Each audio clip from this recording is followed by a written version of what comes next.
కొంతమంది మనం అనుకోది వేరే జన్మలో మనల్ని శిక్ష పడుతుంది, మనం నష్టపోతాం అనుకుంటాం. కానీ వెంకటేశ్వర స్వామి మాత్రం ఈ జన్మలోనే తప్పు చేసిన వాళ్ళకి శిక్షిస్తాడని కూడా మీ అందరికీ విజ్ఞప్తి చేస్తున్నా. ఇది నా అనుభవం.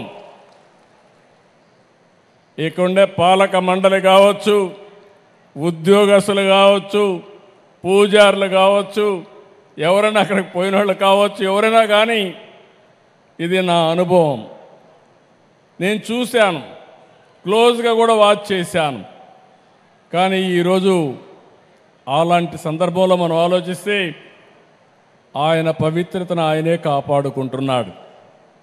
ఈరోజు మీరు ఒక్కసారి ఇక్కడ చూస్తే పోయిన ప్రభుత్వం విధ్వంసం తప్ప ఏమి మంచి చేసిన సందర్భాలు లేవు.